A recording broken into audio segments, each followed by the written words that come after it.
Yeah. Hello, everyone. Welcome. Good morning, good afternoon, good evening, depending on where you are. Hey, I love the hand waves. Thank you, Eric. Hi, everyone. I'm Leah. I am a virtual TNN event host and the leader of the LA chapter.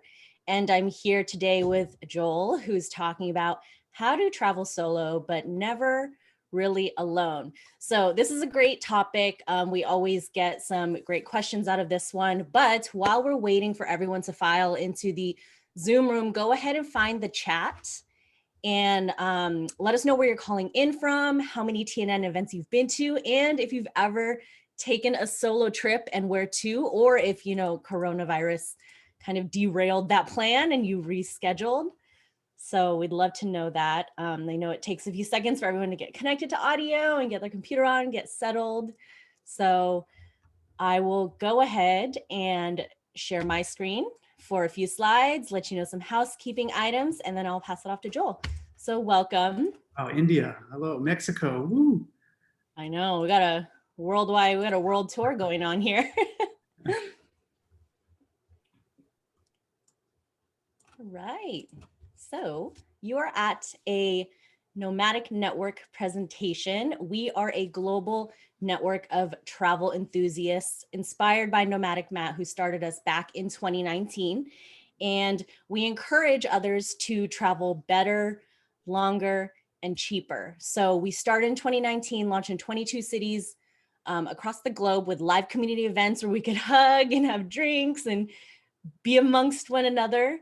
And it was fantastic. But we have pivoted to virtual events since coronavirus hit us, just like the rest of the world last year. But that is kind of a blessing in disguise because we get to present you with more topics, more speakers from all corners of the earth. You don't have to fight for parking. You don't have to pay a cover this time. Like you can join from a hammock on a beach or the comfort of your couch.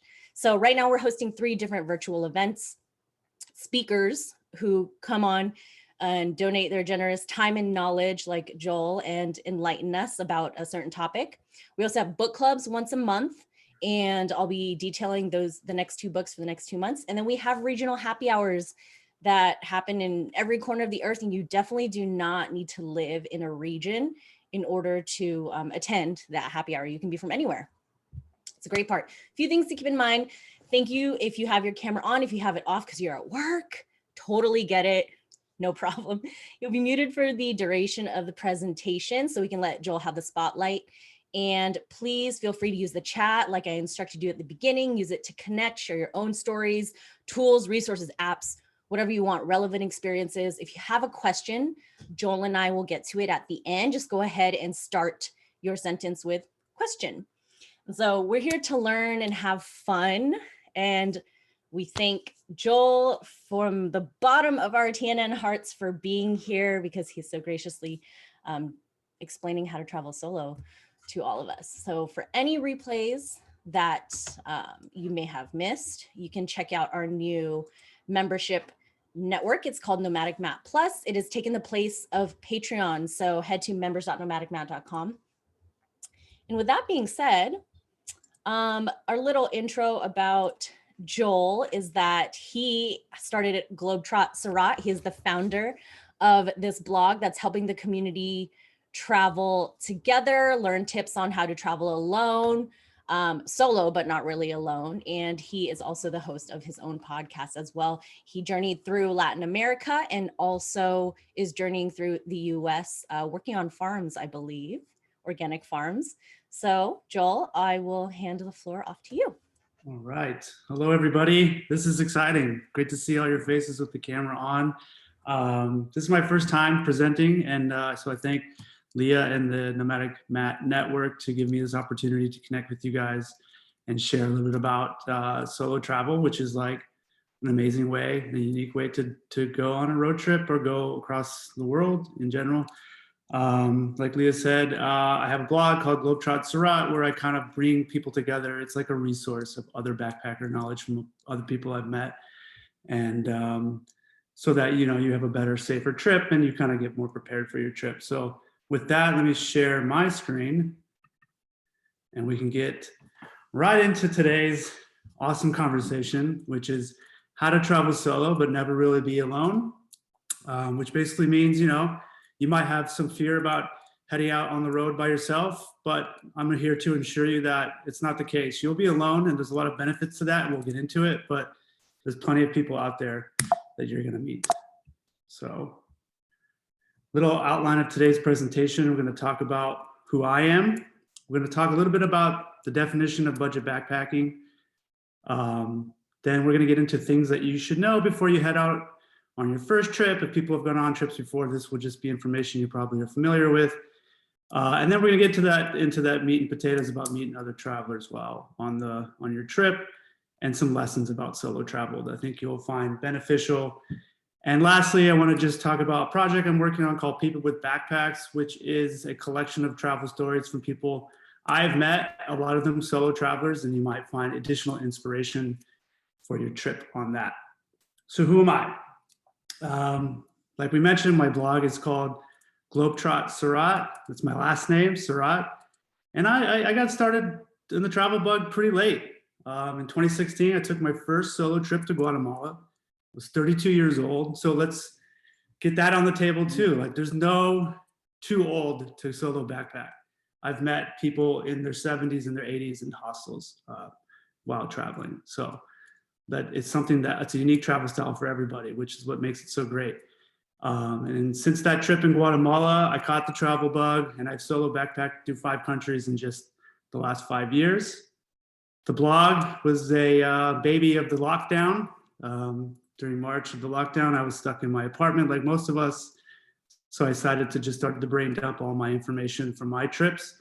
And then that evolved where I was getting unique stories from friends and people that I met backpacking. So I went solo, and I made relationships and friendships with all kinds of people from all over the world. And then when it was time to work on this project, I got in touch with all of them. And it was like we just walked away from each other yesterday and started to talk about tips that we know and information to share with other backpackers. And that evolved into the People with Backpacks project, but also a lot about the blog. So what is budget backpacking? The basic definition: backpacking in this term means traveling on a budget, usually for a longer distance, seeing many different countries, and for a longer time than a normal vacation or holiday. And this kind of entails a few main aspects. The budget part. So what we're going to talk about today is how to meet people while budget backpacking, and that has a lot to do with the accommodations and transportation you'll be using. You'll be in hostels and in dorm rooms, and you'll be on long bus rides and stinky train rides, depending on the country you're in. So that's part of the experience, and I think it's one of my favorite parts of the experience is how on a budget forces you to use the local way, in lack of a better word. Seeing more and staying put. When you're on a budget and you're doing budget backpacking and your trip is for a longer term than a normal 2-week vacation, you have opportunities to stay in one place for longer and see more of that particular area and get more involved in the culture. And I think that's a huge aspect of the budget backpacking experience. And then connecting with other travelers. If you're going to be using those budget accommodations and those budget transportation, very likely you're going to meet other people who are out there doing a solo backpacking trip as well. Obviously using the same way to keep the cost down. So a few things to know before you go. And as that picture says, stop and take it all in. I mean, that's number one, but we'll go through here. Don't fear the unknown. So you booked the plane ticket, you're going to a destination that you really don't know much about. That's amazing. Congratulations. Took the biggest, hardest step, I think, in solo backpacking. So don't fear what's next. I know for me on my first trip, I booked the plane ticket to Guatemala, and then I just started to freak out like a week before I was going to get on the plane. And in order to make the trip kind of unique for me, all I did was book my first night hostel, and that was it. I wanted it to be spontaneous. I wanted to get direction from other travelers and use that as a way to meet people, and we'll get into that. But a week before the trip, I was like, oh my gosh, this is crazy. I'm going to solo backpack in Guatemala. Like, what am I thinking? And I could tell you this with a lot of confidence. And I saw some people in the chat, they've gone on trips before, they know this. As soon as that plane takes off, all that goes out the window. You're excited. You're really, really happy you're doing this. And then you just have to trust that you're doing something that's going to work out the way it's supposed to work out. Be motivated by the experience. Let that fear kind of drive you to do the trip and not cancel the trip. Use fear. Fear is your friend. You know, Mike Tyson says that all the time, that fear is your friend, not your enemy. Like, use the fear to motivate and drive you to have this magical experience, and anticipate the journey, not what's going to go wrong. Anticipate the experience, not potential anything going wrong. Like, that's out of your control. Slow down, take it all in. Like we talked about in the definition of budget backpacking, I suggest you spend a lot of extra time in one place. Really get to know the culture and the people who live there. You can make friends with local people, but in your hostel, who work in your hostel. We'll talk about that more too later, about staff in the hostel as people to connect with. You're backpacking, and a big part of the reason to travel in this style is to create a unique experience for yourself. And you're not going to get that by bouncing around from town to town, one day in this place, one day in the next place. Really try to focus on spending a lot of time in one place. And if you don't get to see everything, that's okay. You can come back on another trip, but you'll be happy you did. Go with the flow. Obvious one. You know, keep an open mind. Be spontaneous. Be willing to pivot your plans in order to connect with more travelers and have a chance to make some friends and head to places off the beaten path. That will happen, and again, I keep saying this, but we'll get into that. Connect with other solo travelers. You're not alone, as the title says, and I have this stat here. Some data collected by solotravelworld.com, which is a great resource for statistics around solo backpacking. They say that in between 2018 and 2019, the number of people who traveled alone increased by 42%. So, I mean, that's more than almost everybody that you'll meet in your hostel, I think, nowadays is going to be a solo backpacker who is inspired to have this experience just as you are. So you're not alone, and you're going to find that out real quickly once you get out there. So I identified 4 main ways to meet other travelers. These are ways that, like, I use or have experienced as a way to meet other people. And they are, number 1 way, I think, is utilizing the hostel. Common spaces in the hostel, the community kitchen, and dorm rooms. I'm going to go through each one of these on its own in separate slides. Dorm rooms, I wanted to point out what that means is if you are in the space where you want to book a dorm room, and post COVID-19, hopefully those dorms will be coming back. You have opportunities, depending on the location, to book a 12-bed dorm, an 8-bed dorm, 6-bed dorm, whatever. I suggest that every once in a while you pay a little extra and you get that 4-bed or 6-bed dorm instead of the huge 12 to 20-bed dorm, because you're going to become really close friends with the other 3 people or the other 5 people in your dorm. And those people end up being somebody you might spend day trips with or going out at night with, and so that you're safe and you have a group and things like that. It's a really, really easy way to connect with other travelers. Day tours and treks, free walking tours, big favorite one of mine. Again, that's depending on where you're going, what country you're heading to. And taking classes and volunteering. You could take cooking classes, language courses, yoga, meditation. So these are the 4 major ways, I think, the easiest ways to connect with other travelers. So the hostel, common space, and kitchen. Like we mentioned, budget backpacking, you're gonna probably be in a hostel. And in a lot of the hostels, they have common spaces where people tend to hang out, because most of the people are in those larger dorm rooms and they don't want to spend the whole day in the dorm, so they hang out in the common area. The common area is where information is passed, and that's where groups are formed to go on day trips, or groups are formed to head to more destinations.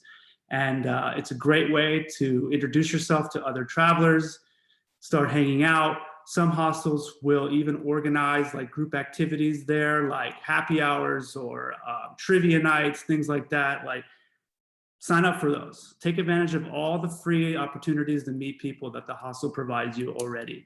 And that usually goes down in the common area space. I have a really funny story about how this worked for me. I was in Mexico, and I was booking a tour to like a really popular destination outside of the city. And I booked it on through the hostel, and it turned out to be kind of expensive. And I was in the common area and I was sitting down with a couple other travelers explaining to them what I signed up for this crazy tour. And this French backpacker, she came over to the table and she said, I don't mean to eavesdrop on you or anything, but I heard that you're going to this destination tomorrow. And I said, yeah. She goes, look, I'm going to go too, but I'm going to go on my own. I'm going to figure out how to use public transportation and just get there on my own. You're more than welcome to join me. And, you know, we got to talking a little bit and I canceled the tour and I went with her and, you know, extremely memorable experience. And her and I are friends to this day. And I think if I was not in the common area, having conversations about whatever it might be with all these different people. And no, these people are from all over the world, which is fascinating enough to talk to them. Like the common question to break into a conversation is, where are you from? How long are you traveling for? Use that and you're talking to everybody. So yeah, and then the kitchen space, some hostels will have community kitchen space for you. Budget situation, you might want to go into town. If you're staying in one place for like a month, you might want to go into town, get some groceries and cook your food in the hostel to save some money. And a lot of times people will do group dinners, family dinners that you can get involved with, contribute to, meet people. I used to hang out in the kitchen and people would kind of give me their leftovers and that was a cool way to like meet them and stuff like that. And like I mentioned, these two spaces are places also where people are making plans to go to next destinations. And as a solo traveler, you have the ability to pivot and be spontaneous. So if somebody offers you a chance to go somewhere that you're interested in, you can go for it. There's nobody but you who can make that decision. And that's, again, like a great way to make some friends. Day tours and treks. This was one of my favorites. When I first started backpacking, I would go on a overnight trek to start the trip with the goal of obviously having a very extremely amazing experience, but to meet some other people. This picture, the main picture is me on a trek I did in Guatemala. It was on the second day of my trip there. And I met these people the day before for a couple hours. And I kind of hinted that I was doing a birthday backpacking trip and that when we got to the top of this volcano, it was going to be my birthday. And when we got to the top, nobody really seemed to care and they kind of ignored me. But then they all pulled beers out of their backpacks that they smuggled on the trail and had one for me. And we did like a birthday cheers. And I knew these people for 1 hour before the trek, but the trek itself is a great opportunity to meet people because it's a challenge and you're in the challenge together and you're in this experience together and it's an automatic bond. So I highly recommend if you're going to places that have treks that you can sign up for that are overnight, multiple days, go for it. Fantastic way to meet people. Also, like, come on, like it's a great experience. And depending on the country you're in, it's not going to break the bank. It's going to be pretty budget friendly. Then day tours. A lot of the hostels have tour agencies inside and you can book day tours to different destinations and around the city that you're staying in and the country you're staying in. You can even do like adventure stuff like rock climbing, river rafting, bike riding. They usually offer all kinds of things like that, again, depending on where you're visiting. And those are also great ways to meet the people in your hostel because other people in your hostel will sign up for it and you'll go on that tour together. It's also a great way to meet people from other hostels depending on the city. So if you're in Mexico City, it's a huge place. There's hundreds of hostels. And if you book a day tour, oftentimes the same company will pick up people from the other hostels onto one big bus. And then now you're making connections with people who are at the hostel down the street from you. And I actually had an experience where I met people from the hostel down the street from me on a tour, and we ended up linking up the next day and going to the Lucha Libre wrestling match together, WhatsApp each other. So I think just finding ways to be in a group setting with other backpackers is very key to making connections and having people to travel with going forward, so you're not alone. Again, the goal for me was to always to find some people who were headed to the next place that I was interested in, and I'll go with them. But eventually I can disconnect and do my own thing as the freedom of the solo traveler. Free walking tours, depending on what country you're in. I know in South America, Central America, Mexico, they have these, and they're awesome. They are awesome. They're like nonprofit organizations that put this on.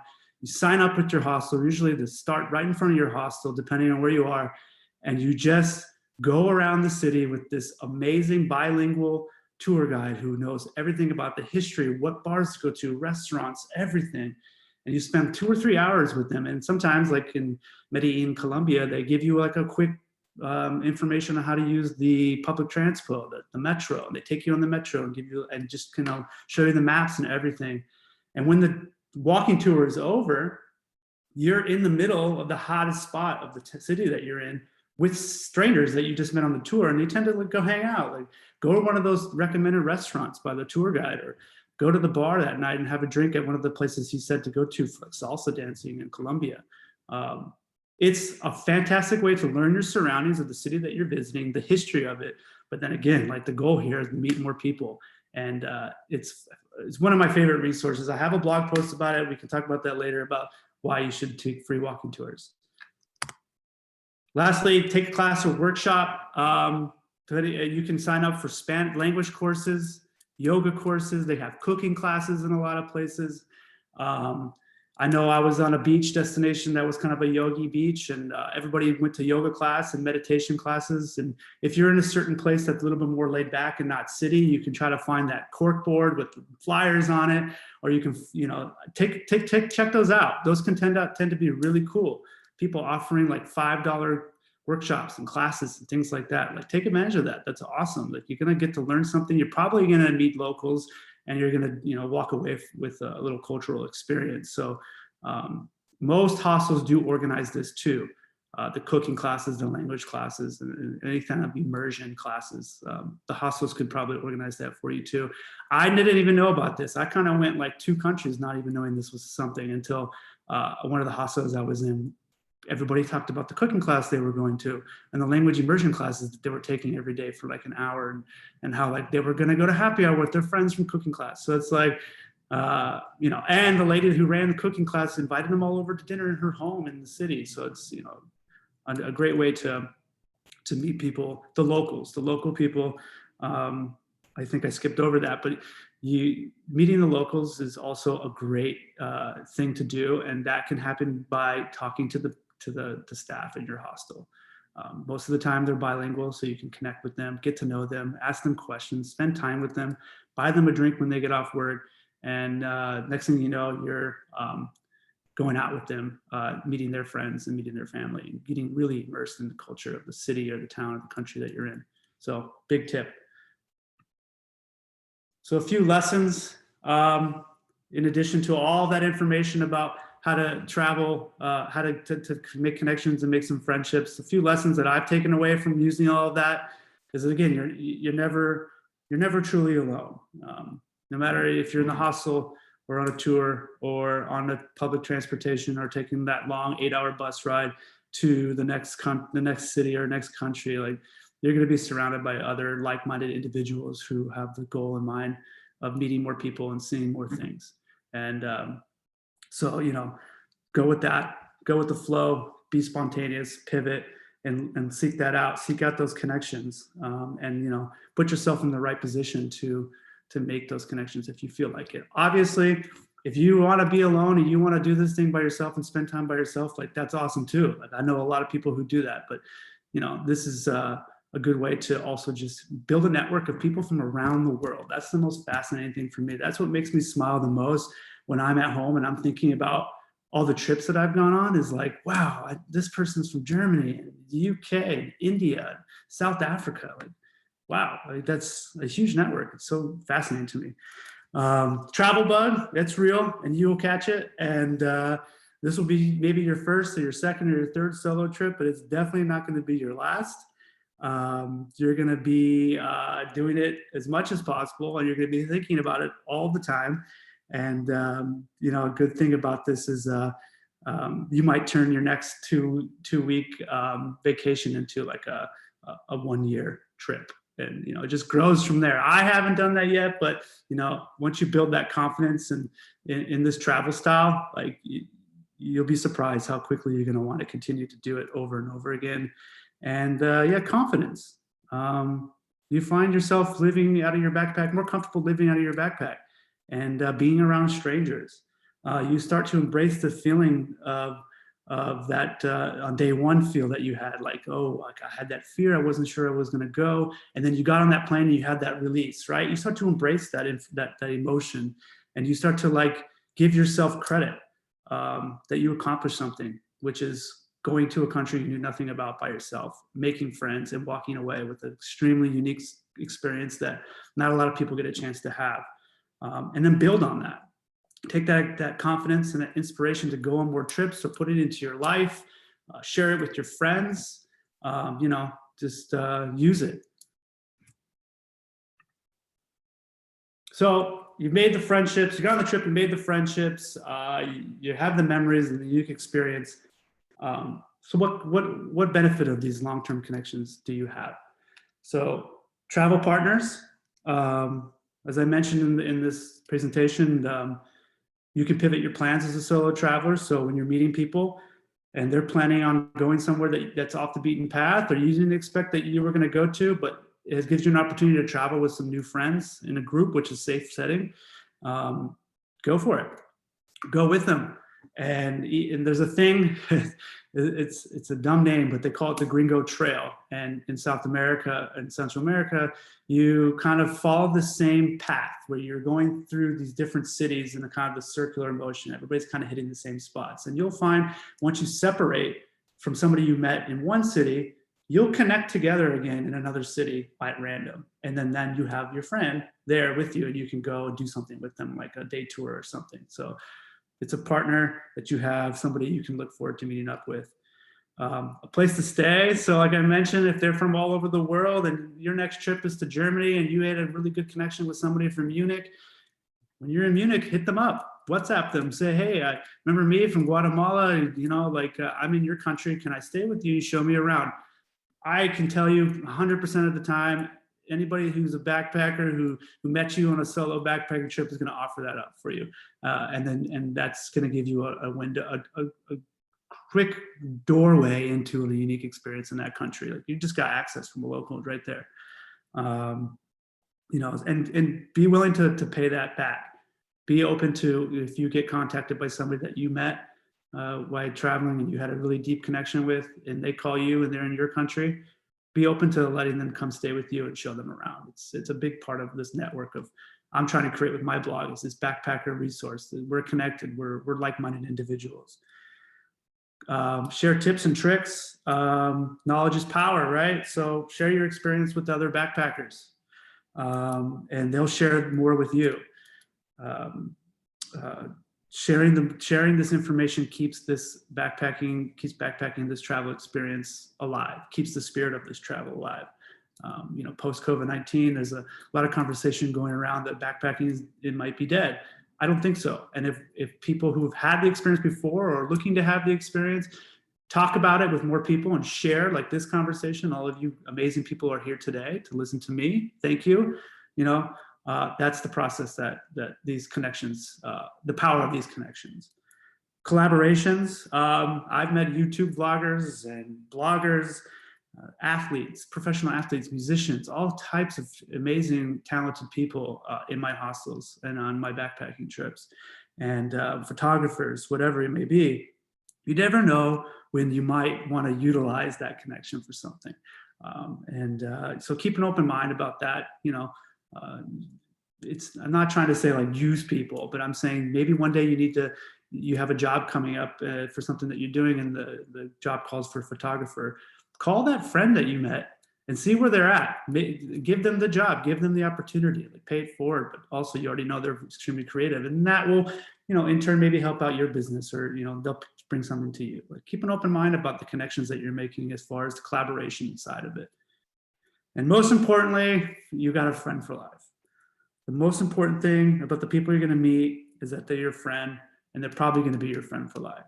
And then in my experience, people I've met while traveling, I knew them for maybe 2 or 3 days, and my relationship with them was stronger than some people I've known for 2 or 3 years.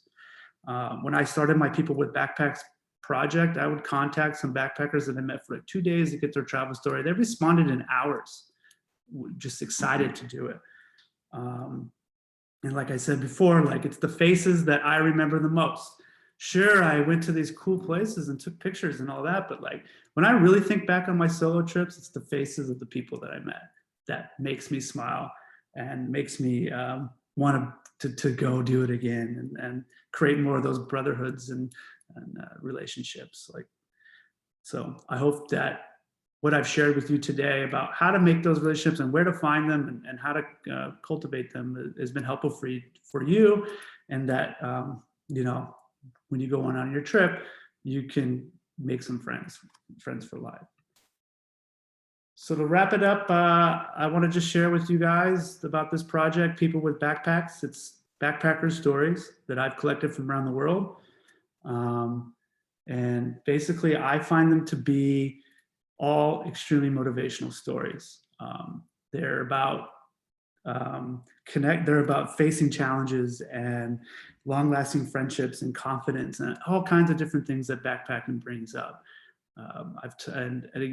Every single one of these storytellers is somebody that I've met while solo backpacking through the process that I've just shared today.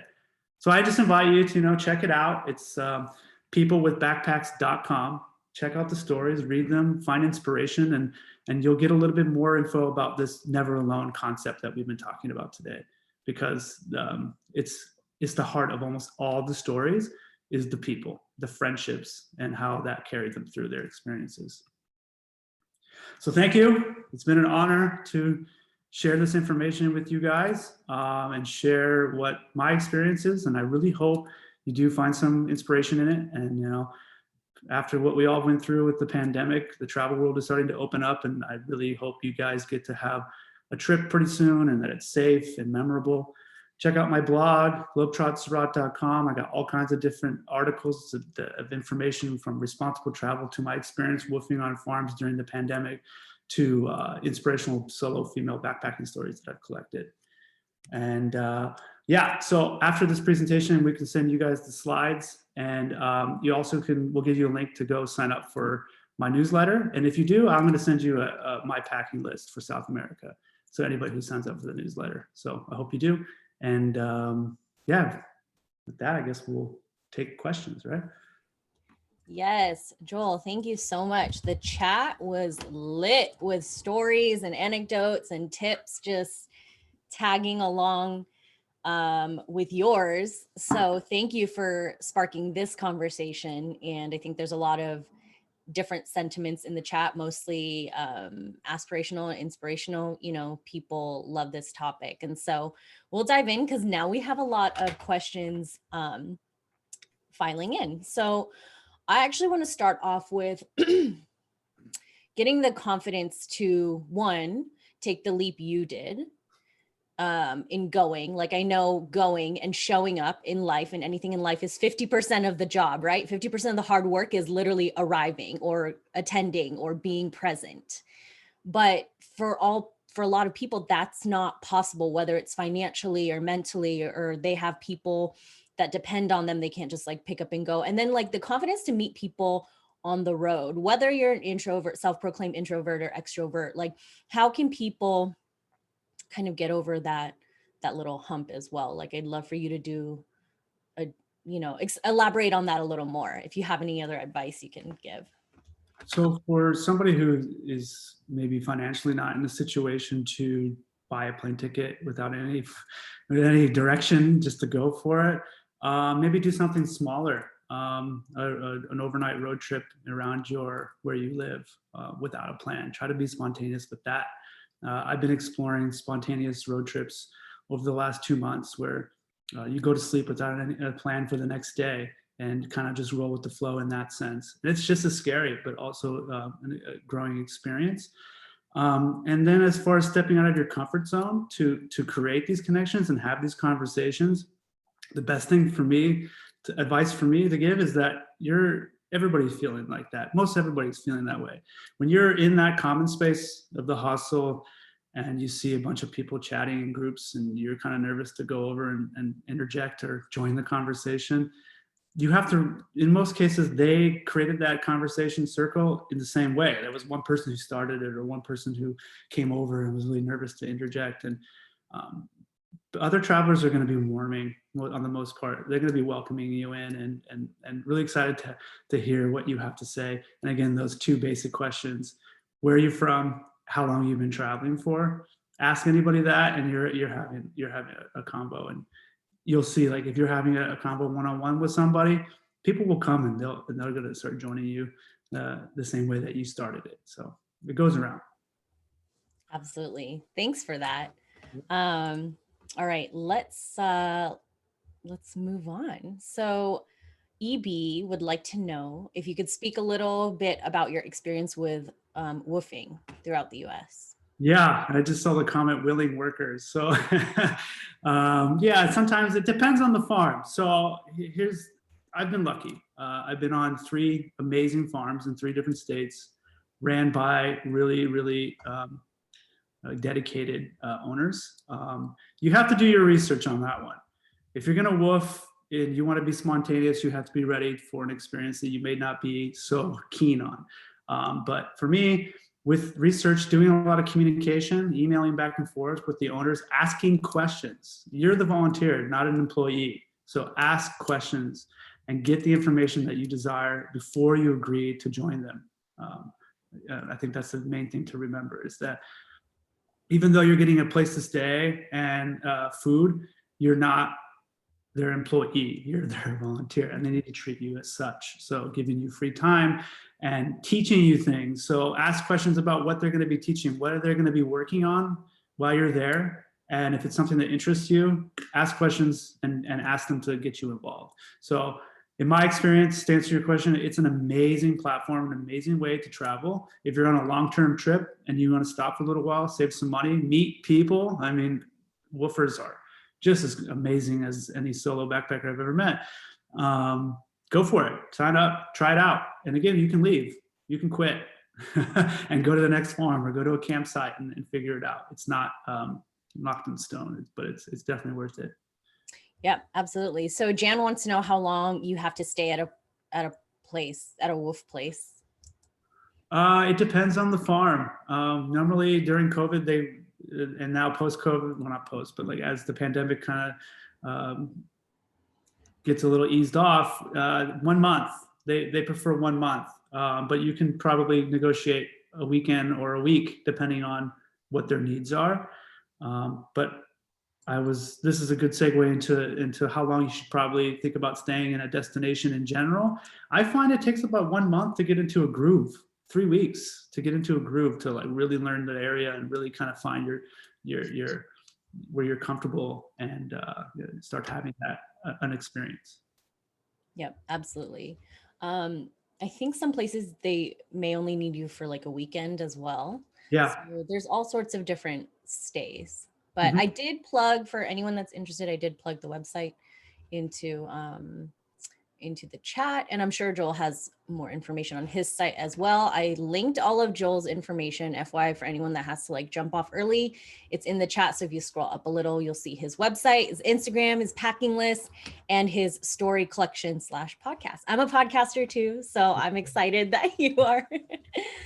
All right, so we have a question from Devanshi. I hope I'm pronouncing your name correctly, but can you name some things according to you, Joel, that one needs to figure out before starting a solo backpack trip?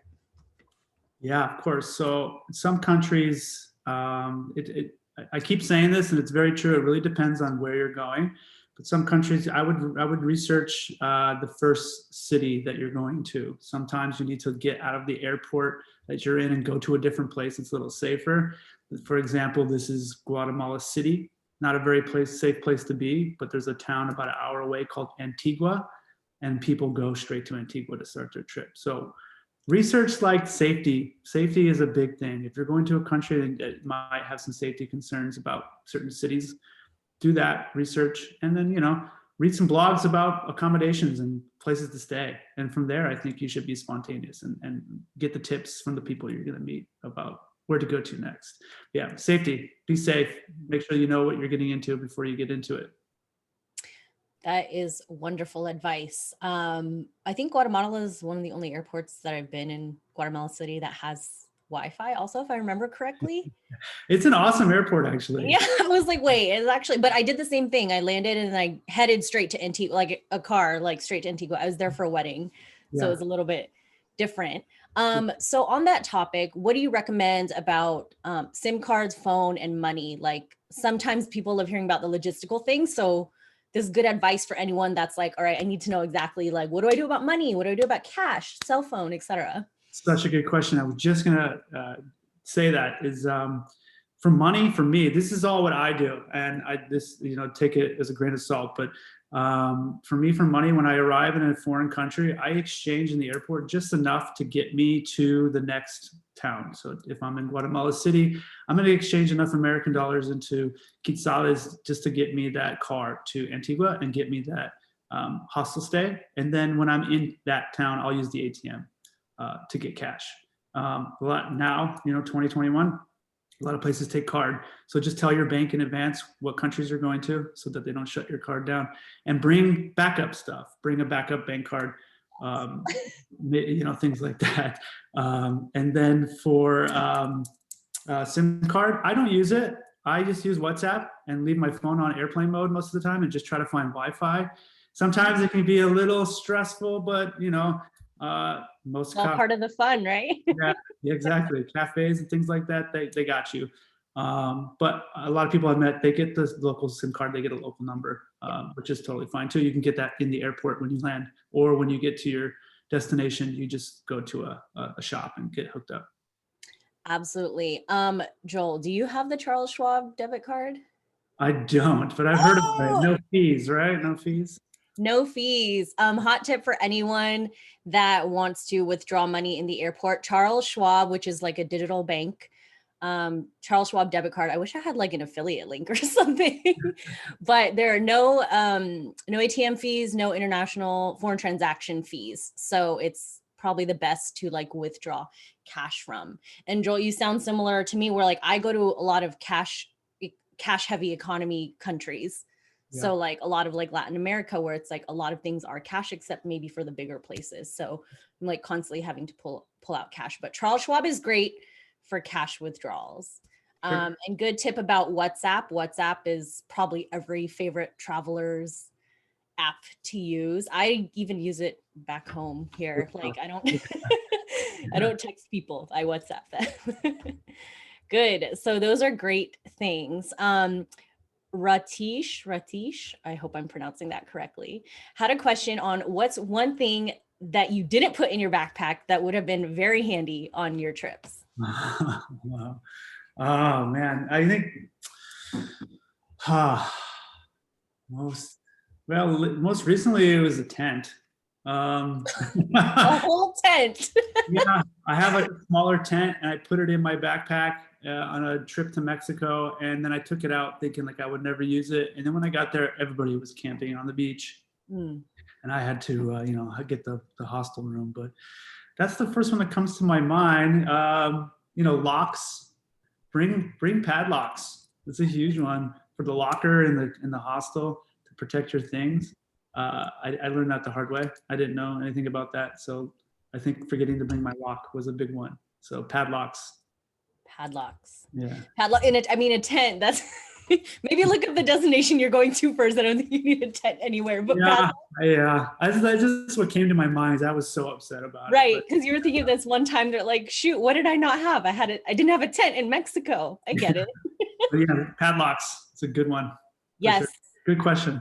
Very important. Thank you, Ratish, for that one. And I even recommend to expand on Joel's 2 sizes of padlocks, because your big fat padlock might not fit in a smaller locker hole.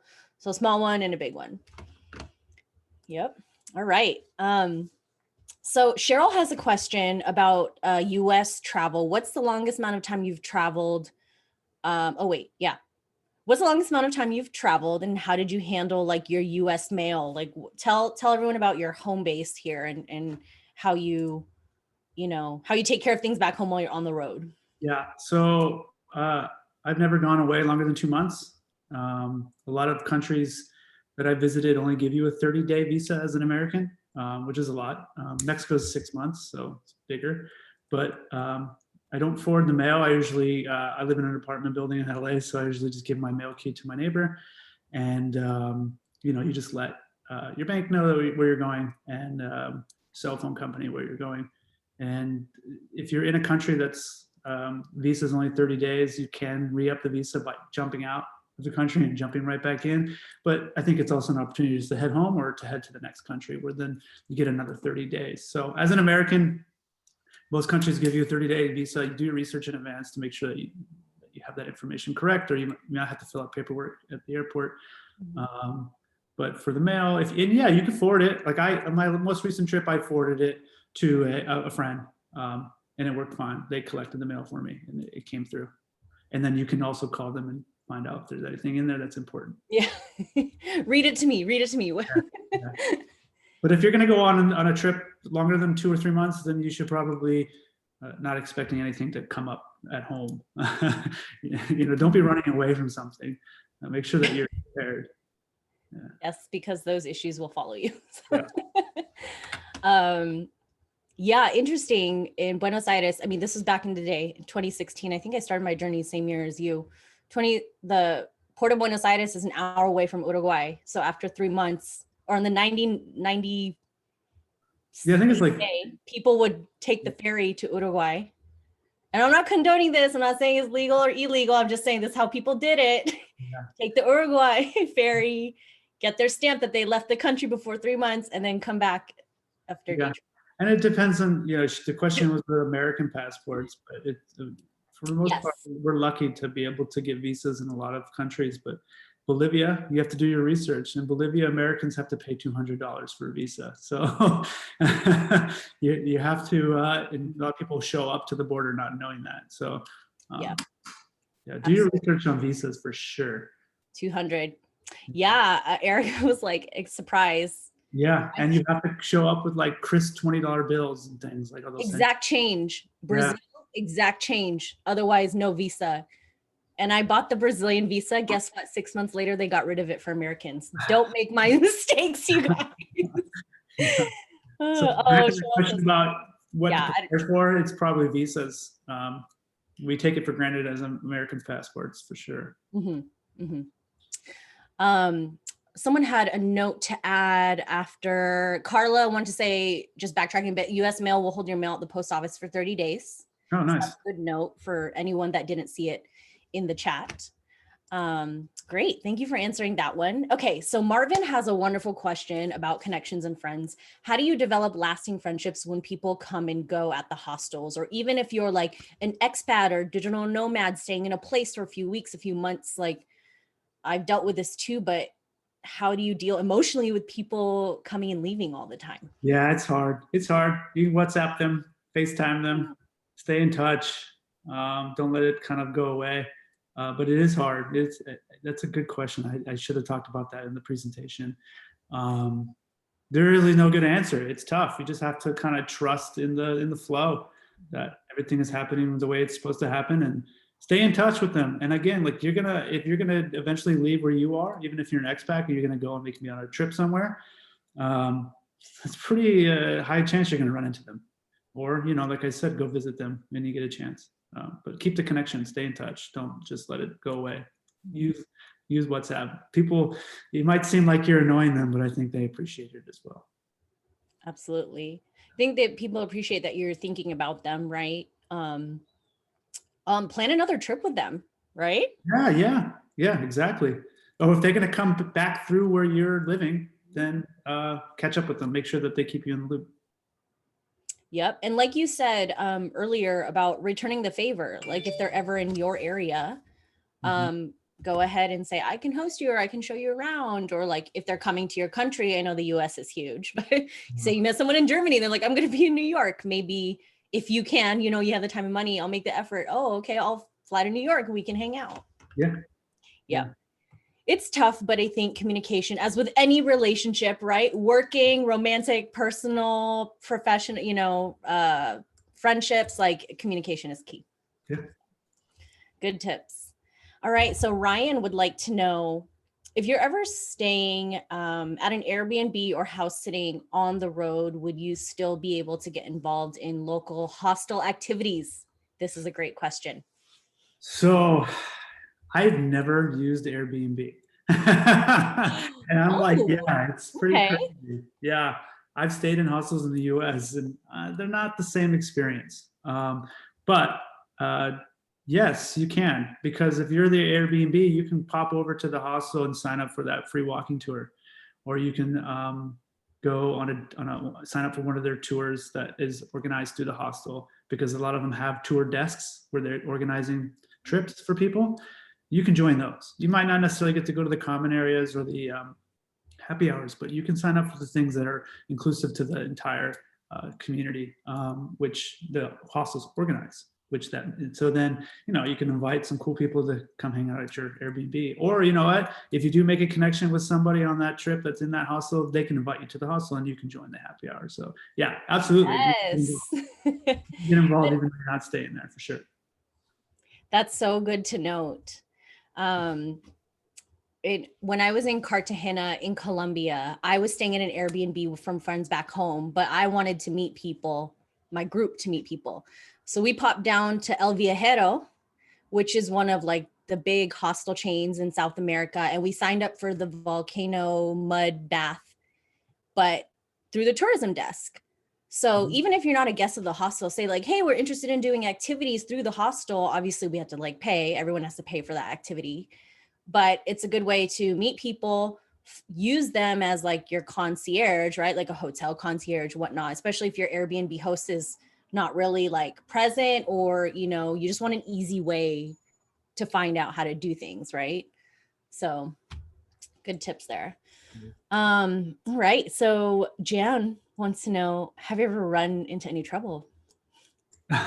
Yeah. Question. I've actually been extremely lucky. I haven't had any serious issues. I know Nomadic Matt has, if you've read his blog, and but I've been very lucky. The only trouble I've really had was missing a bus in a dangerous town and having to take a non-tourist, more local situation for a long time. And yeah, but safety-wise, no, never had any trouble. Losing things or getting lost. But yeah, not really. Actually, I've been really lucky. But it's something that it's not much. You can prepare yourself for dangerous situations or situations where you've been robbed or whatever. But there's really not much you can do to stop it, right? Except for keep your wits about you and stuff like that. Just keep don't do anything crazy, But no, I've been lucky. I can't answer that question. I know that you have been lucky. Are there any tips that you would give to people who are like looking to try hostels out, whether it's a dorm or private room, but like are concerned about their belongings, their privacy, etc.? Yeah. Privacy, you kind of forfeit in a dorm. But my experience, there's like an unwritten code of respect that some people don't follow it, but for the most part they do, where your things are protected or your privacy is given when you need it. And as far as protecting your belongings, I mean, that's on you, and you need to keep that in your mind at all times. Lock your things in your locker. Don't leave important things like your passport somewhere where somebody can get to it. And there's like these tips you can use, like photocopying your passport. So when you do need it, you just bring the photocopy. You don't bring the hard copy. That stays in your locker almost all the time. And when you're walking on the street with your important things, you find a different way to hold on to it and protect it. And like a good tip is if you're in a place that you don't feel comfortable while you're walking around, it seems a little seedy and dangerous, the last thing you should do is pull out your cell phone and take pictures, or use your Google Maps. Head to somewhere like a cafe first, somewhere a little more privacy, so nobody sees that you have a $400 iPhone, things like that. So yeah, it's just basic common sense things about protecting yourself and making sure you don't put yourself in a situation. If you remember that, you should be okay. Absolutely. So what I'm hearing is trust your gut. You kind of forfeit privacy if you're in a dorm, but take care of your belongings, be smart about it. Yeah, like open communication. If you're in a dorm with people and you need privacy or there's something that you don't feel comfortable about, let people know. for the most part, they're going to be understanding, and then they're going to start having better communication themselves. Maybe they were just too nervous to say something. So, some people will go in one ear and out the other, but I think for the most part, it's going to be a respect thing right off the bat. Mm-hmm. Did you ever hang a towel or like a sarong or sorts or flag on your dorm bed for extra privacy? Yeah, I've done the towel, but you know what? A lot of the dorms that I've been in, and that now they got the curtain. The curtains, fancy. Yeah. And that's also a benefit. Like I said, if you get the 6-bed or the 4-bed dorm to start out to meet some friends, those usually have the curtain. They're not as wild as the big ones, the 10, 15-bed dorms. Yep, absolutely. Yeah, people get creative. Yeah, feel free to get creative for sure. Yeah. All right. Okay. I have a couple more questions. Let's see. What platforms do you personally use for finding hostels? That's from Jan. Good question. Booking.com is my favorite, and Hostel World is a great one too. They both take, so this is something they probably don't want me to talk about, but they both take commission. So I write about this on my blog. You can find it. A little tip for you guys for joining this conversation is you can book one night through those applications like Hostel World and Booking.com, and then when you get to your location, just ask the front desk if you can add a few more nights, and they will at a cheaper price. You're taking the risk they might be filled up, but most of the time they're not. So that's a little tip to get away from the commission price. But for the most part, Booking.com is my favorite. They tend to have the best deals in the most locations. Yeah, I'm like platinum status on Booking.com or something. And Booking, I'm not like, they do let you cancel up to like 24 hours before. Sure. Yeah. Sometimes even closer if you're really nice. Yeah, read the reviews. They're helpful. And then, you'll learn this too. Depending on where you are, you learn the tips and tricks of finding hostels. So sometimes it's even just walking around and popping into different hostels and asking them if they have availability. It's that simple sometimes. So. Absolutely. I love your tip about booking one night and then booking direct, or literally going to the front desk and booking the rest of them. Like that puts all the money back in like the local hostel's hands. Flexibility, like it's just so many things, like connecting with the front desk, the hostel owner, like giving them your money, to that business. So that's incredible. I'm going to start doing that too. So good tip. All right. Ratish wants to know if you've ever been to Southeast Asia. Not yet. It's the next, it's next, man. It's next for sure. I can't wait. Yes, absolutely. That'll be good. Carla would love to know, what are your favorite Mexican cities for solo travel? Oaxaca City, Mexico City. Mexico City is magical. It's huge. It can feel daunting. Magical. Go. You're gonna be. That's like the ultimate. You arrive alone, leave with friends situation there. So many great people, and Oaxaca City is just wow, unbelievable too. I would say Oaxaca City first, Mexico City second. Yeah. You're probably going to end up flying into Mexico City first and then. Yeah. Mexico City first. And then from there, you can jump anywhere you want in Mexico and head over to Oaxaca City.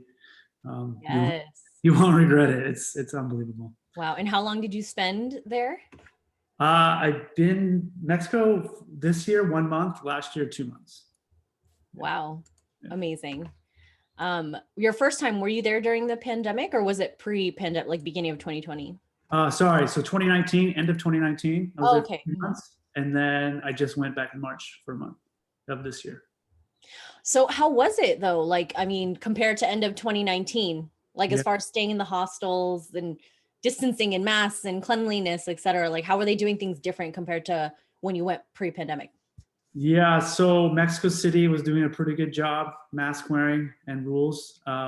They even had shutdown at 10 p.m., which is pretty crazy for such a large city. And I think it was, people were kind of like, had a little bit more freedom than it felt like here. Where I'm from in LA, they kind of had the parks pretty filled up with people in the park. All outdoor activities was kind of allowed. But yeah, mask wearing and then 10 p.m. curfew. So they were, I don't know if that's still the case, but they were definitely following that protocol. As you get further south into Oaxaca City and then down towards the beach, it kind of loosens up a little bit, the restrictions. But I think there was a little like, so one thing was the dorm rooms were not open in Oaxaca City. That was one of the things they were trying to do.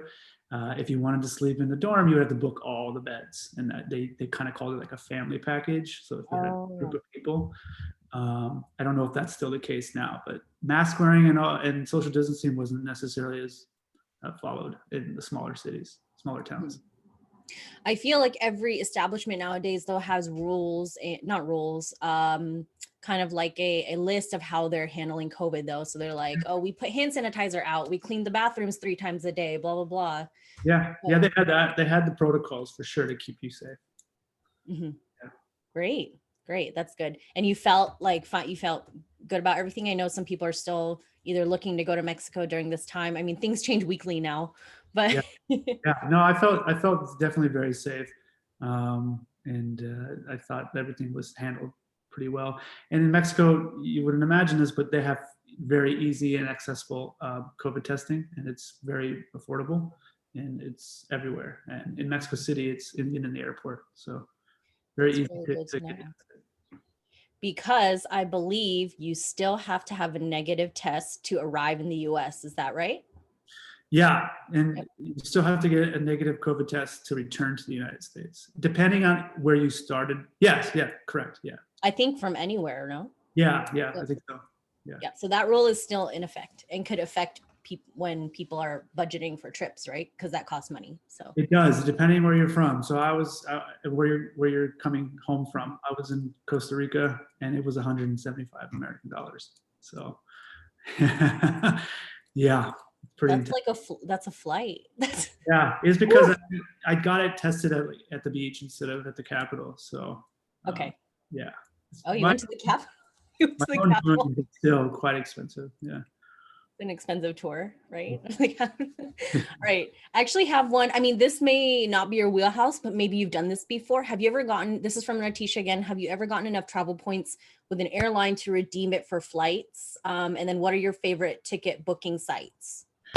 I've used, I have the Southwest credit card, and I have got enough points to do domestic flights, but not international. But that's definitely something you should be doing. You should be using airline points to book your travel if possible, and building points, put your money to work. And to book my flights, Google Flights, check them. Just check Google Flights. That's what I use.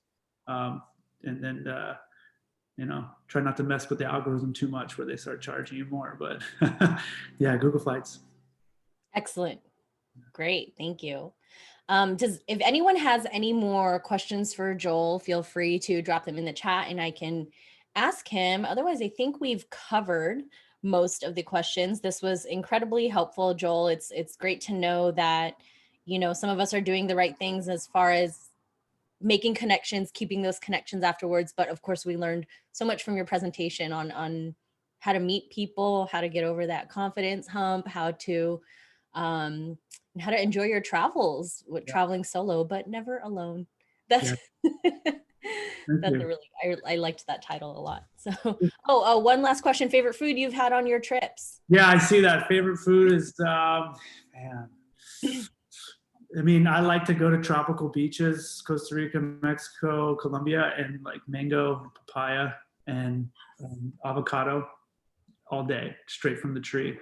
That's the best. That's the best by far. But I know Southeast Asia, I got a lot of things I'm going to have to try when I get there, for sure. Change my mind.